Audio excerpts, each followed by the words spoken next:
Hey yo, what's up guys? Nandito na naman tayo sa ating bagong reaction video natin ngayon. So mula kay Pinoy Mystery Channel, isang pinakamagandang topic na naman po ito. Kaya pala hindi may patayo ang ikatlong templo ng Israel. So malalaman na natin ito kung bakit hindi may patayo ang ikatlong templo ng Israel. So itong ikatlong templo ng Israel, so ano talaga ito, naging controversial talaga ito sa buong mundo, lalo na sa mga mga naniniwala sa Diyos at sa mga Kristiyano, dahil ito daw ang ikatlong templo na sinasabi sa Biblia. Dito daw uupo ang Antikristo. Kaya kaya daw may alay sila na may dumating na baka na pula ang kulay. So hindi ka pa nakakita dito niya sa Pilipinas na bihira lang makakita na ng baka na pula ang kulay, tapos susunugin nila at ang abo ay ialay nila sa hari ng ikatlong templo. Ito na nga ang pinakakatakutan ng lahat. Dito daw uupo ang Antikristo sa ikatlong templo. Pero medyo may ito kasi bakit hindi, kaya pala hindi pa na ipatayo tong ikatlong templo eh. So malalaman natin ngayon. So ang video na ito hindi ko pa napapanood lahat, kaya sabay-sabay natin panoorin mga kapatid, at bibigyan natin ng reaction video mula kay Pinoy Mystery Channel. So napakagandang explanation ito ni Pinoy Mystery Channel. Kung bago ka pa lang sa channel niya at trip mo ang ganitong klaseng video niya, ay mag-subscribe ka na, at huwag mo na rin kalimutan i-click ang notification bell para lagi kang updated sa mga video na i-upload niya, at mag-subscribe ka na rin sa channel ko, Pinoy Mystery Channel. So ako po si Dexter Braganza, pero ang pangalan ng channel ko ay Pinoy Mystery Channel. At mag-subscribe ka na rin sa channel ko, at huwag mo na rin kalimutan i-click ang notification bell para lagi kang updated sa mga bagong reaction video na i-upload ko araw-araw. Okay, so wala na tayong hinihintay mga kapatid. Simulan na natin.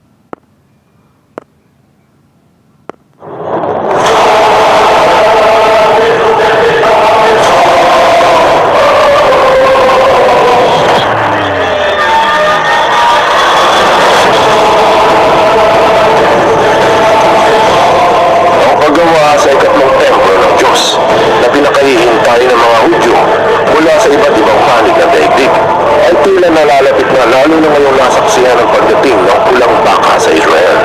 Ang abo na siyang maglilinis sa mga ngasiwa sa templo upang ang propesiya hinggil sa tagapagligtas ay matupad na. Mabubulabog ang iyong pagkatao kung maririnig mo na bago maipatayo ang pisikal na templo sa Haram al-Sharif, libo-libo ang mapapahamak, dadanak ang dugo. Mayroong mga naniniwala at marami din namang naghihinala. Ang tanong, totoo ba?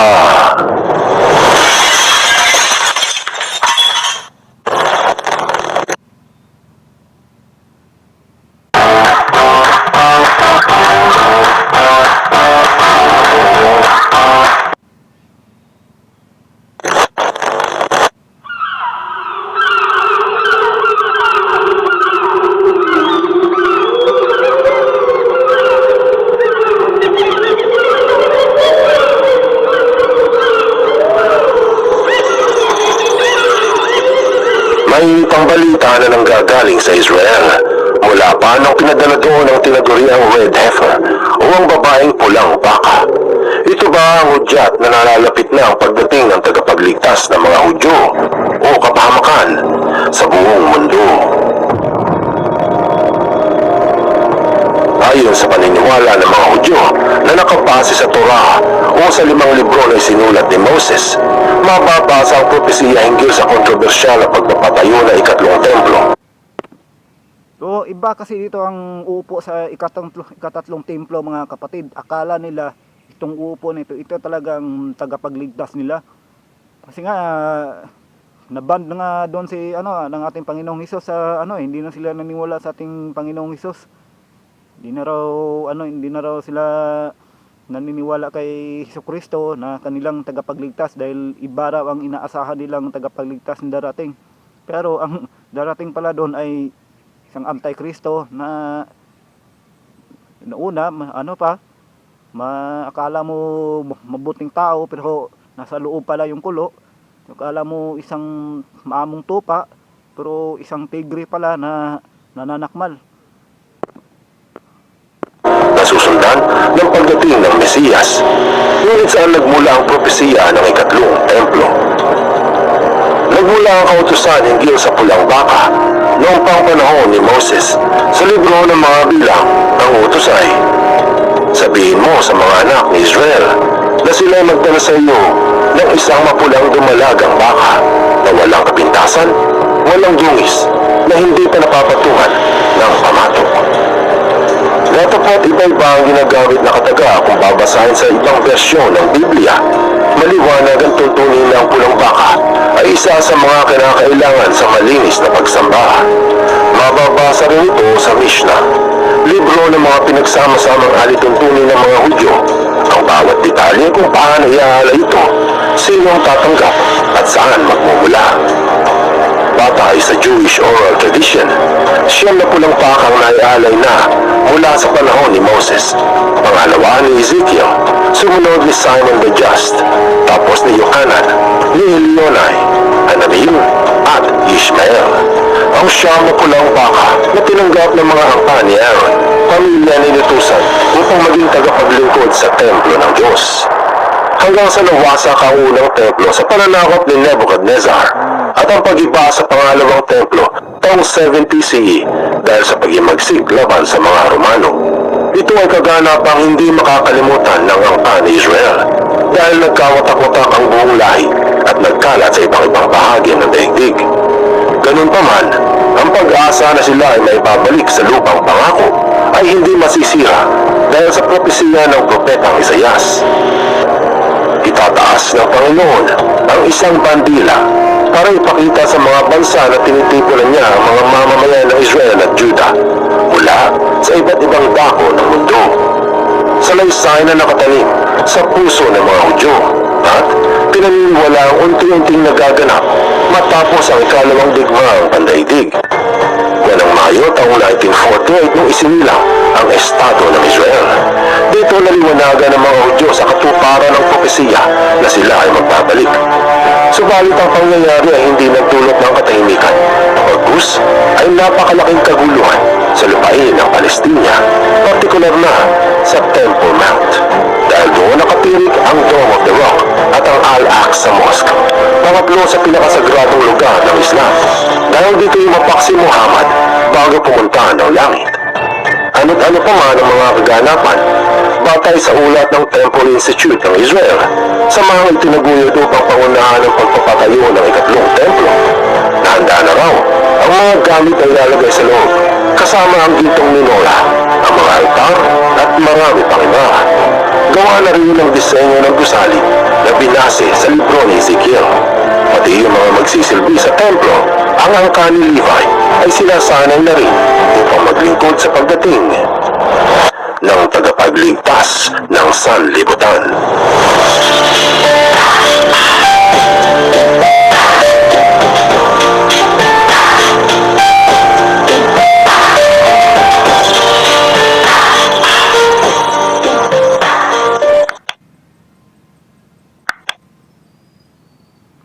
Bakit marami ang hindi naniniwala dito?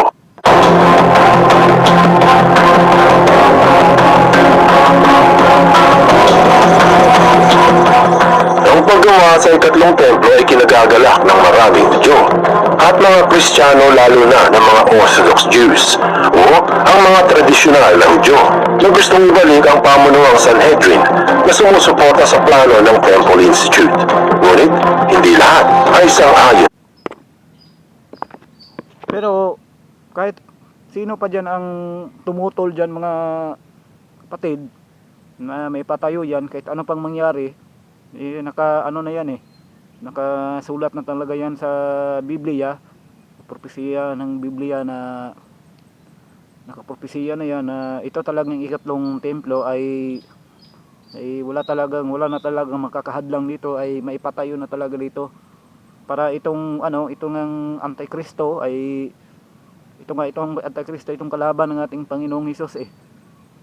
Kahit anong mangyari, talagang kahit magpatayan pa sila dyan, magdadak pa ng dugo dyan, matuloy talaga yan. Dahil nakapropesiya na yan eh. Dahil dyan talaga uupo ang Antikristo. Pero pero matagal pa yan. Matagal pa siguro, siguro ako, matanda na siguro ako bago matanda na siguro ko o wala na ako niyan pag pag tayo ng katlong templo dito sa maraming dahilan. Una, pakinggan natin ang paliwanag ng pumanaw na si Brother Eli. Kasi ang abulya namin, ipinagpapatayo namin ng templo. Anong templo itinatayo namin? Basahin natin sa isang talata. Ito sa isang talata ng Gawa 17:24. Basa. Ang Diyos na gumawa ng sanglibutan at ng lahat ng mga bagay na naririto. Siya, Balikha sa Panginoon ng langit at ng lupa ay hindi tumatahan sa mga templong ginawa ng mga kamay. Amen! Yung palang Diyos, hindi tumatahan sa templong ginawa ng kamay.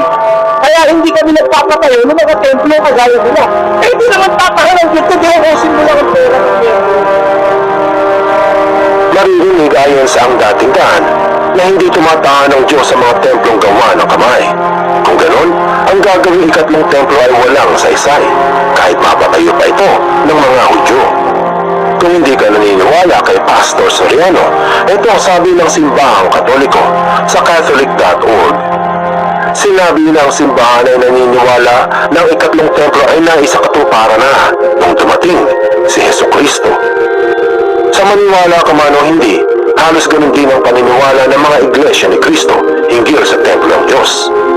Ito pa ang sabi ni Pastor Kim ng Bible Baptist Church hinggil sa Pulang Baka. This 10th red heifer, they say, would be sacrificed by the Messiah himself. So Messiah himself would offer this red heifer at his coming. This is documented in Parah Adumah, chapters 3 and 4. What does the Bible say about that? Hebrews chapter 9, Jesus Christ is already conceived to be that red animal that's given as a sacrifice. He's already given as a sacrifice, so he doesn't need to sacrifice the 10th red heifer. He is already the animal. Ayan, ang mga malalaking relihiyon sa Pilipinas na ang nagsasabi na ang ikatlong templo na binanggit sa Biblia ay hindi pisikal, ngunit spiritual. Ganun pa man, marami ang naniniwala na isang Antichrist ang uupo sa ikatlong templo kung ito ay may papatayo. Kaya ang tanong na nararapat na masagot ay, maitayo kaya ang templo? Mabubulabog ang iyong pagkatao kung maririnig mo na dadanak mo ng dugo kung ito ay gagawin. Bakit ka mo?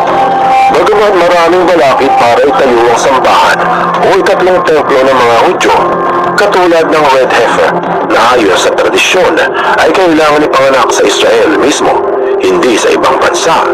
Ang mga pulang baka na laman ng balita ngayon ay nagmula sa Estados Unidos. Pangalawang problema ay ang mga maglilingkod na saserdote kasama ang high priest. Ayon sa kasulatan, ay kailangan angka ng mga Levita, mga kamag-anakan ni Moses at ni Aaron. Subalit ang lagda ng 12 lahi kasama ang kay Levi ay nasunog nung nawasak ang pangalawang templo. Sa madaling sabi, hindi na alam ng mga Hudyo kung sino-sino ang kadugo ni Aaron. Walang hawak na tumpak ng family tree o DNA ang mga Hudyo ngayon. At pangatlong suliranin, marahil ang pinakamalaking balakid ay walang iba kung hindi ang mga Muslim. Dahil ang nais ng Temple Institute ay itayo ang sambahan sa pinakapwesto ng Dome of the Rock sa Haram al-Sharif, isa sa pinakasagradong lupa ng mga Muslim. Ang plano ng mga Hudyo ay gibain ng banal at sagradong moske ng Islam at itatayo ang ikatlong templo. Ang tanong ay, pumayag kaya ang halos 2 bilyong mga Muslim? Taong 636 hanggang 637 AD, sa pamumuno ni Caliph Umar, nasakop ng Islam ang Temple Mount sa Siege of Jerusalem, kung saan libo-libo ang namatay. Nabalik naman ito sa kamay ng mga Kristiyano noong taong 1099 nung sumugod ang mga krusada. Subalit mga taong 1187 nung nabawi muli ito ni Saladin at ilang taon sa kamay ng Ottoman Empire. Makikita na tuwing pinag-aawayan ng Temple Mount o Haram al-Sharif, malaking digmaan ang nagaganap. Dumadaan ang dugo, libong namamatay. Nung matapos ang unang digmaan, napunta sa bansang Jordan ang pangangasiwa sa Temple Mount. Ngunit, hindi dito nagtapos ang kabuluhan. Ito guys, oh. Ito. Nakita nyo yan, yung ginto talaga yan. Akala nyo hindi yan hindi yan ginto. Purong ginto yan. So, walang nangangahas na magnakaw diyan. Kung mayroong mga magnangahas na magnakaw diyan, di wala. Tsugi. Kaya ginto yan, kaya napakagandang templo yan ng mga Hudyo. Dahil halos taon-taon, mula noong 2000, ang labanan ng Israel at ng mga Palestinians at samahang Hamas, kapatirang Muslim laban sa Israel, ay hindi tumitigil. Taong 2000 ayon sa The Guardian, isang riot ang naganap dahil sa pagbisita ng isang politiko sa Haram al-Sharif.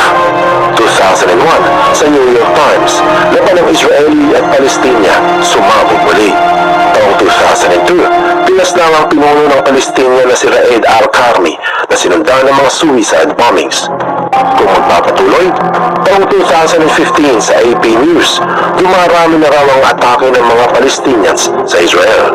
2015 sa Reuters, nagganap sa Al-Aqsa ang sagupaan ng mga Palestinians at pulis ng Israel. 2017 sa Bloomberg, pamamaril ng Palestina dahil peligro daw ang mga Israeli sa Temple Mount. Ilan lamang ang mga ito sa kaguluhan sa Israel dahil sa away hinggil sa Temple Mount o Haram al-Sharif. Madyakin mo, paano na kung ipagigiba ng mga Hudyo ang sagradong Dome of the Rock upang itirik ang ikatlong templo? Walang duda, gulo ang idudulot hindi lamang sa Israel, pati sa buong mundo. Anong aral ang mapupulot dito? Dumating na ng tagapagligtas ng mga Hudyo o ang Antikristo na pinaniniwala ng mga Kristiyano. Marami ang nagsasabi na hindi na itatayo ang ikatlong templo kahit na mayroon pang red heifer sa Israel. Ang mga balakid ay bubundok na hahakbangan upang matupad ito. Marahil ay kabulukan dahil kung ipagigiba ang sagradong gusali ng Islam, sasabog ang ikatlong digma o pandaigdig at marahil wala nang matitira na sasamba sa ikatlong templo. Buksan mo ang iyong isip at hayaang lumalim pa ng lubusan ng iyong pangunawa sa mga kasaysayang kapupulutan ng maraming aral. Tandaan, katotohanan ng susi sa tunay na kalayaan.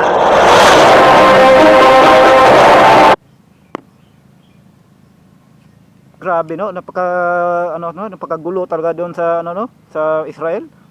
To napanood ko na yan sa TV nung una, yung mga Palestine at mga taga-Israelita nagkagulo sila doon.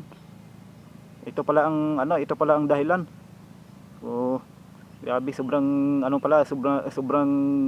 madugong away talaga kung ipagigiban nila tong templo at itong simbahan ng mga Muslim at ipatatayo nila ang ikatlong templo. Pero sabi ko nga sa inyo mga kapatid, ito talaga ay matutuloy talaga ito dahil nakapropesiya na yan itong ikatlong templo na ipapatayo sa Israel. Nakapropesiya na yan, matutuloy talaga yan ang ikatlong templo. So magkagulo man diyan, kahit maraming matutuloy yan dahil diyan talaga uupo ang Antikristo. So magpapakilala siya na siya ang Mesiyas, siya ang niya ito, tulad nga ng mga ginawa ng mga tao sa ating Panginoong Hesus. Iinsulto niya ito, mamaliitin nito ang ating Panginoong Hesus sa isang Antikristo. Gagawa siya ng isang milagro na ang milagro niya ay itong kapangyarihan niya ay ay katulad din ng ating Panginoong Hesus, pero itong kapangyarihan niya ay galing sa demonyo. Kaya itong nasa ilalim ng kapangyarihan to, itong Antikristo ng demonyo Kaya propesiya na yan na itong mga mananampalataya talaga na mga naniniwala sa ating Panginoong Hesus talaga, na siya talaga ang tunay na Mesiyas, ito ay sila nga ay papatayin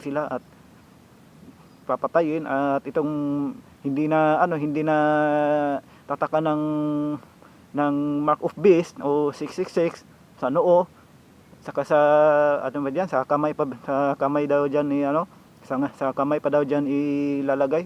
So hindi itong mga tapat na mananampalataya, hindi sila ito magpapatatak ng mark of beast, kaya sila ito ay papatay ng Antikristo.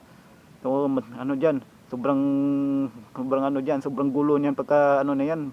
Pero sa mga huling araw na yon.